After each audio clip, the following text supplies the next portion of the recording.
What's going on? What's going on, ladies and gentlemen? Get ready for another episode of Unpopular Opinion.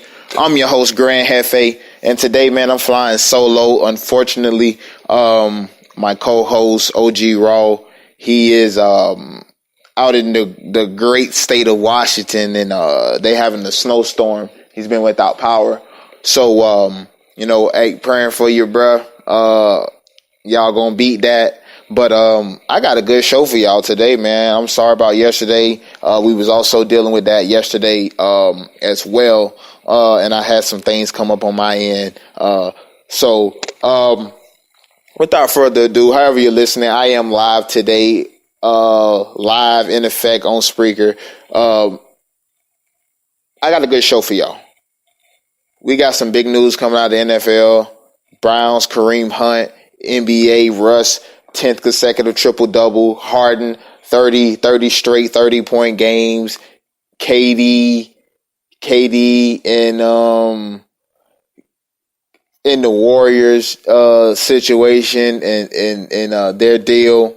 So let's jump into it, man. As I just noted, the Cleveland Browns signed Kareem Hunt yesterday to a 1-year deal, $1 million. And before I want to talk about the pick real quick, I just want to say something, And what I want to say is, I hate that sports is the only profession where when you get caught domestic violence, people think that you don't deserve to get another shot, to get another job. And it's so frustrating to me because on one hand, they'll say, oh, I believe in second chances. I believe in second chances. I believe that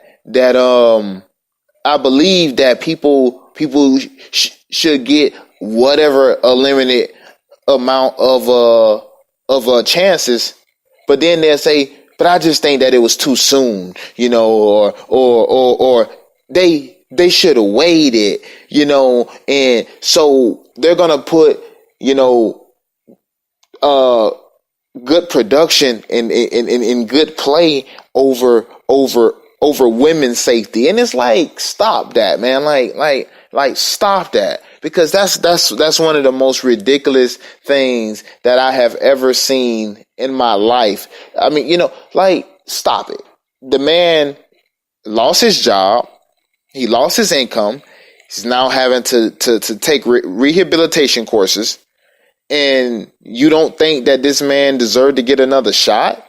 Like, I don't understand it. But only in sports do we say this stuff. We don't go out and protest, the regular Joe Smo out there working at McDonald's, do we? That, oh, he shouldn't get another shot. No, we don't do that, right? We don't criticize anybody else once they've done their time. And they've taken the necessary steps that has been mandated by the court. No, we don't see this happening with any other job. But here we are. Oh, they should have waited. Waited for what? As if time was going to make it any better. Like if they would have signed them 2 weeks from now, that would have made it better than signing them 2 weeks right now. Like it's stupid. Like cut the crap. You sign whoever you want to sign, and then these smart dumb guys, the ones that say, oh yeah, right. They say that they signed him because he's doing good and all this other stuff, but it's about the talent. That's why they really signed him. Well, of course. Like, isn't that what it's always about? Isn't it always about the talent?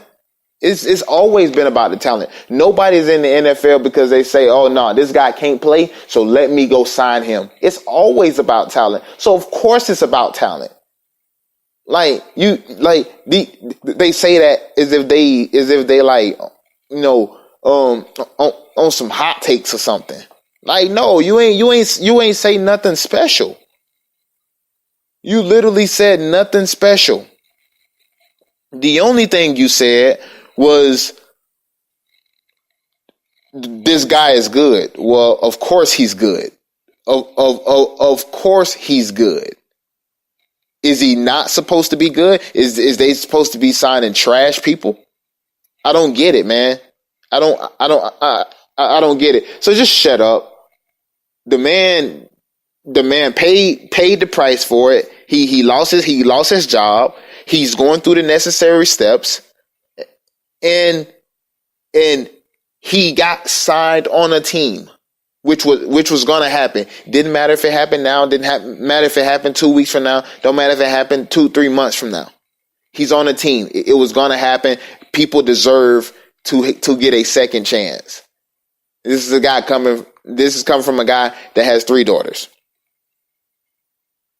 Now, I'm not saying what he did was right. It's stupid. You don't do that. But he paid the price for it. He lost his job, which is it would have been worse had he not lost his job. He lost his job. He's taken the necessary steps according to the court. So why don't he deserve to get a second chance? I think he fits well with the Browns. Plus, not to mention, he still got to serve a suspension. He's still on the commissioner's exempt list. So it's not like he's still not going to be punished. He's going to get at least 4-game suspension next year, if not maybe 6 to 8. So he's going to serve his time. Why is it such an uproar that a guy got given a second chance? It's beyond me, because we wouldn't do this at anybody else's profession. Only with pro athletes, where we feel like once they do this, that's it. They should never get another chance. But everybody is so forgiving. But no, it was the wrong timing. Like, why did they do this? They putting this over women's rights. Like, stop it. You're gonna always find a reason to make an excuse on why somebody shouldn't get a second chance, while on the other hand saying that they deserve a second chance. Miss me with all that. Moving on, man. This Magic Johnson has been in the news quite a bit lately, and I've been seeing a lot of stuff come out about like, are you starting to lose faith in Magic, and all these stupid questions, right? Let's just start off with this. The Ben Simmons thing, where Magic came out and said something like, well, Ben Simmons wanted to work with him or talk to him on big guard secrets and all of this other stuff. If you actually read the report, if you actually follow up on all this stuff, Elton Brand has already reached out to Magic and apologized for the way that he made that seem. Ben Simmons' brother urged the 76ers to reach out to Rob Pelinka to talk to Magic on Ben Simmons' behalf, because he wanted to meet up with him in the summer. Elton Brand said no. See, now what they don't tell you is they make it seem like, Magic Johnson just called Ben Simmons like, hey, Ben, you want to get up in the summertime? You know what I'm saying? I'll teach you the game. I'll teach you everything I know. And that's not how it was. It was the 76ers that reached out to Rob Pelinka about Ben Simmons talking to Magic. And that's when Rob Pelinka brought it out to the league, and now there's a big thing, and it's really only for one reason. You already know why. It's LeBron James. It's the LeBron James factor. Because if LeBron James wasn't in LA, we wouldn't be talking about this. It'd be a non-story. It would have been news that came out. Yes, Ben Simmons, you want to talk to Magic about big guard secrets, but after that, there would be none of this. It's the fact that people, and I don't know why people would think the Lakers would be interested in a guy like Ben Simmons anyways. Why? You got Lonzo, you got Rondo, and you got LeBron. They all do the same thing Ben Simmons do, but they do it a little bit better. So I wouldn't see why this would be such a big thing. And then the fact that there's tampering involved, I don't really like. That's crazy, man. Like, all these guys talk all the time. So what you're gonna do?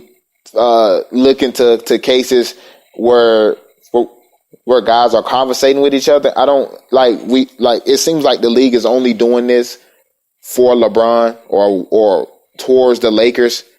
Guys talk around the league all the time, and it seems like every little thing, right, that comes up is tampering. I don't really understand it, but that's what we have come to.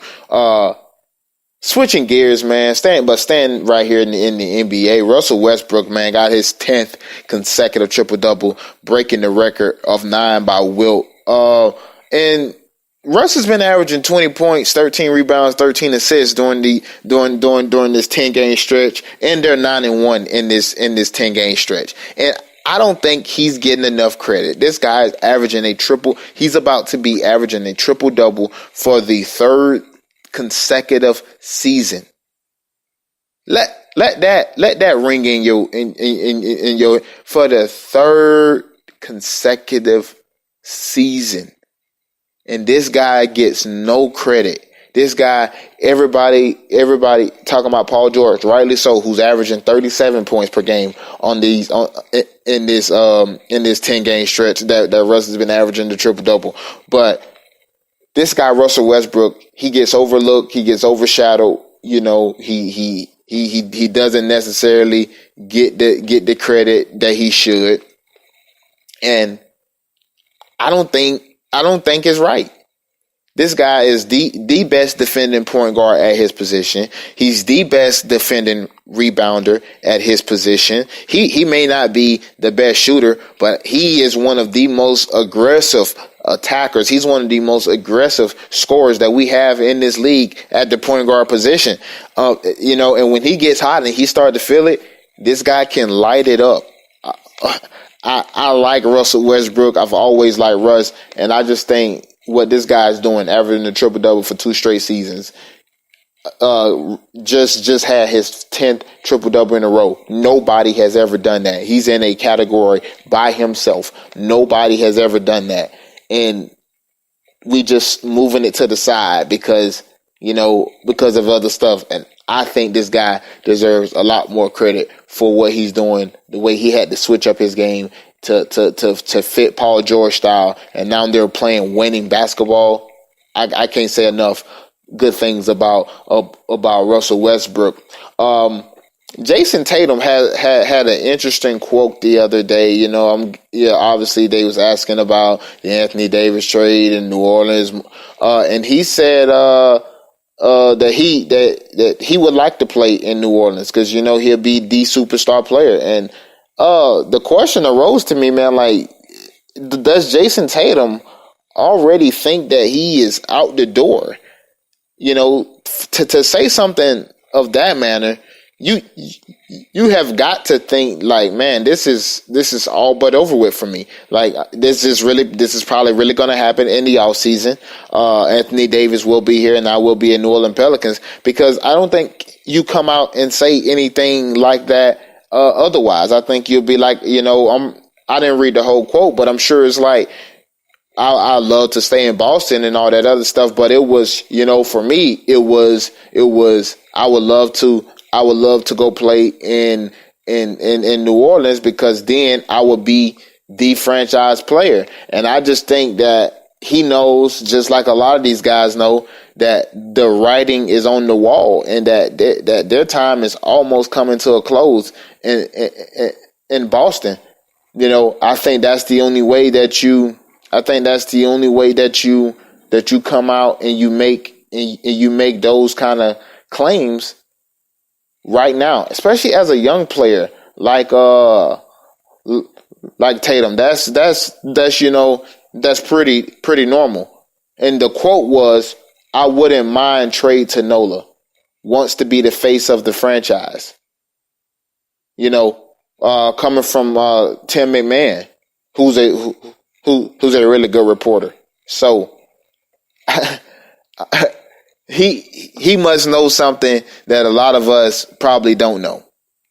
And that's probably Anthony Davis is going to be a Boston Celtic. And I pretty much said that last week. I think that's ultimately where he ends up. I think he ultimately ends up with the Boston Celtics, him and Kyrie Irving fighting for an Eastern Conference championship. That's if Kyrie don't leave. If Kyrie leaves, I think Anthony Davis is going to go to the Lakers. They have, at that point, the Pelicans have no choice but to trade him to the Lakers, because I don't think if Kyrie Irving leaves, Danny Ainge is giving up everything he got for a guy that already stated many times, "I'm not going to re-sign with you." So I think he take that chance if he gets to keep Kyrie, obviously, because you got 1 year to kind of woo him in, kind of like a Russell Westbrook situation. And, and that's another thing, man. People like talking about faith in Magic getting players, and they always talk about, oh, nobody wants to come play with LeBron. After everybody say, I thought everybody want to play with LeBron, and it's crazy that we would try to take away from somebody else just to try to prove our point. Because in this Paul George situation, right, nobody ever says, well, maybe Russ is a good teammate. Maybe Russ is a fun guy to play with. No, we go straight to, well, he didn't want to play with LeBron. He was toxic and all this other stuff. And I don't get it, because you don't give credit to the people that really deserve the credit. And that's Russell Westbrook actually being the complete opposite of what most people or what everybody say that he is. And that's a bad teammate. And Paul George let you know, no, this guy's a great teammate. That's why I want to be here. But we'll use that and say, well, oh, he didn't want to come play with LeBron. Kawhi Leonard, as if like Kawhi Leonard had a choice in where he got traded to. And it's like Kawhi Leonard was going to leave after this year and go to the Clippers. I highly doubt that. But Kawhi Leonard, he said he'd rather go to the Clippers. Kevin Durant would rather go to the Knicks. Well, why would Kevin Durant want to come play with LeBron, the guy that he's supposed to be rivaling? Come on, man. Like on one hand, you say, oh, these guys teaming up, that's weak. But then you say, oh, look, Kevin Durant don't want to go play with LeBron. Like, can we stop it, man? Like, can we stop the high school? That's so juvenile. That's such a juvenile argument. To use guys that's already on different teams. And then you talk about, oh, well, Magic failed to get Anthony Davis, as if he could have made the Pelicans trade with him, as if he could have made Dale Demp say, yeah, Magic, I'll take all your people and you can have my superstar 25-year-old, as if he could make him do that. Like, can we stop with it? Can we stop with it? But back to Tatum, I think Tatum knows that he is pretty much gone, pretty much out the door. Another crazy thing happened in the NBA yesterday, man, and that's James Harden got his 30th consecutive 30-point game in a streak where he's averaging 42. Team is 21-9 in these last 30 games. He's balling. He's doing exactly what he has to do. He's putting the team on his back as the team's best player, and he's going out and he's scoring. Most nights, I don't like how he's scoring. He shoots a lot of free throws. The NBA lets him travel a lot. A lot more than what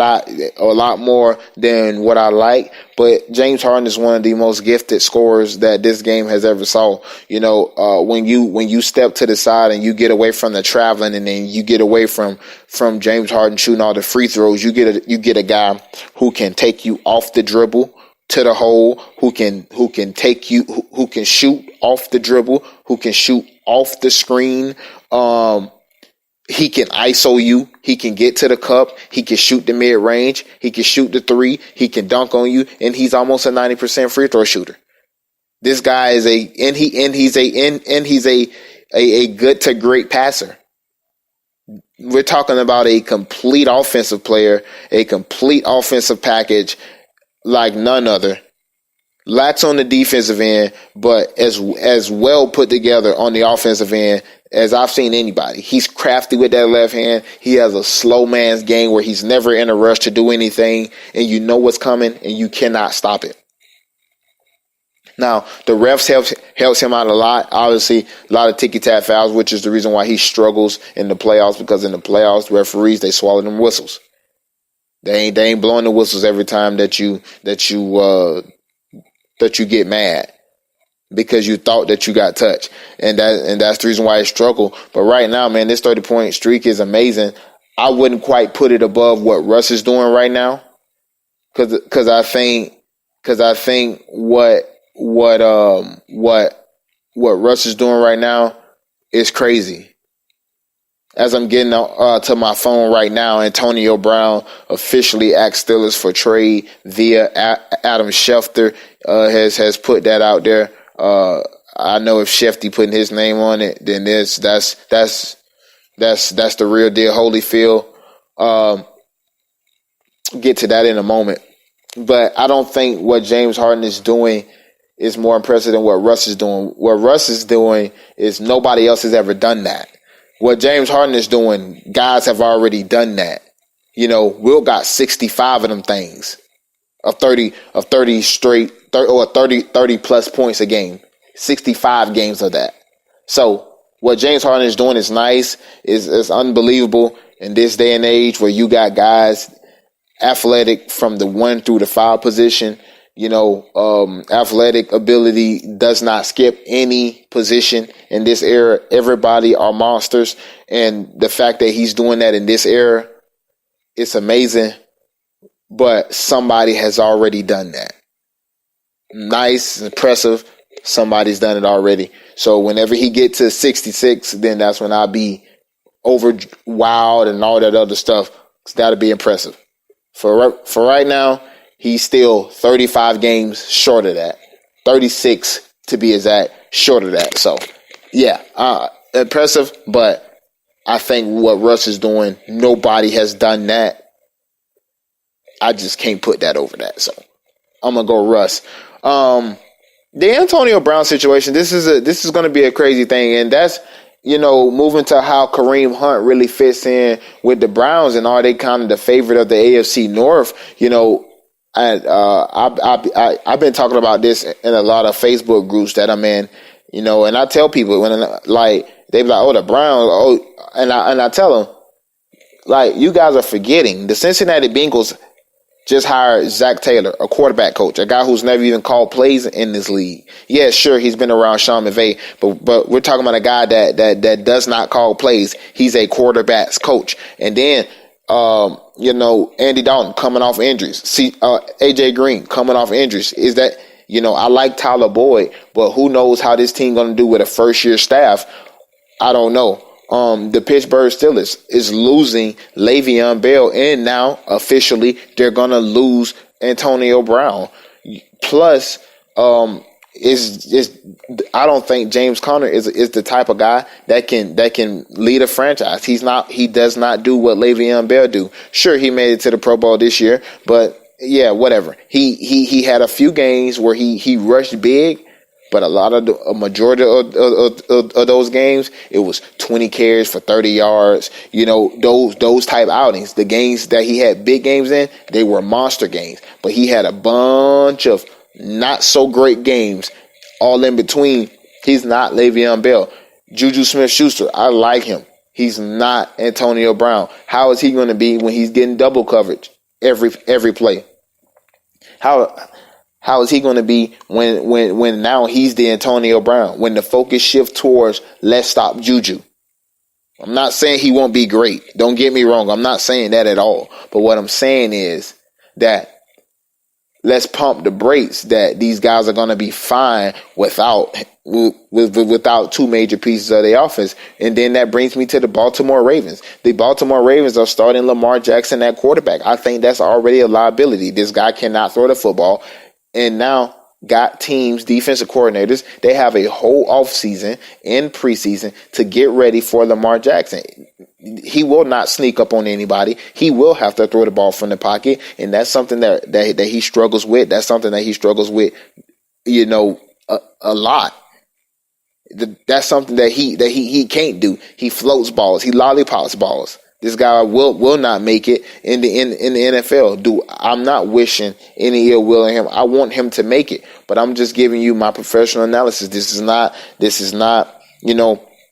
oh man, it's hate. It's just what it is. If you watch it, you see it. There's no reason why your quarterback should be running more than he's throwing the football in this day and age when all the rules are tailor-made towards high-flying throwing offenses.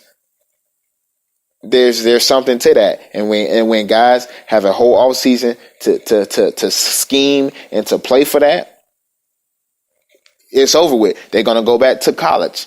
These defensive coordinators, they're gonna go back and watch some college films of teams like Clemson, which every time Lamar Jackson played them, they dominated him. They're gonna see what Brent Venables did.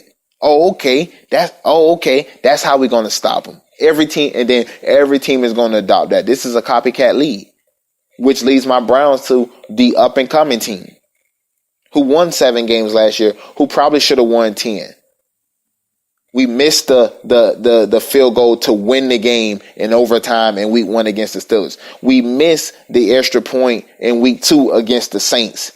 And then they came down and kicked the field goal and beat us. We got cheated out of a game in Oakland. Plain, anybody could have seen that. That's 3 wins. And then now that week 17 matchup between the Baltimore Ravens would have made a little bit more. It would have meant a little bit more to us than, we basically get to pick who goes to the playoffs, the Steelers or the Ravens. Maybe that game is for us now. So I like the Browns' chance with Kareem Hunt. Now officially Antonio Brown, breaking news, Adam Schefter. Antonio Brown has officially requested a trade from the Pittsburgh Steelers. Let the offseason begin. Let's switch over gears to back to the NBA for our final topic of the day. And Bleacher Report had put this out maybe about 2 days ago. Or a day or two ago, and it said that the Warriors need Kevin Durant more than Kevin Durant need the Warriors. And a lot of people were saying like, y'all crazy, y'all smoking dope, y'all this, y'all that. You know, they won 73 games without Kevin Durant. They won a title without Kevin Durant. And I was like, I agree with Bleacher Report. Let's not make a mistake here, right? Let's not make a mistake here and forget the fact that I don't even believe that they have 3 championships if Kevin Durant does not go there. Kevin Durant tipped the scales. Yeah, everything everybody say is correct. Everything everybody say is correct. They did win 73 games without Kevin Durant. Steph Curry did win the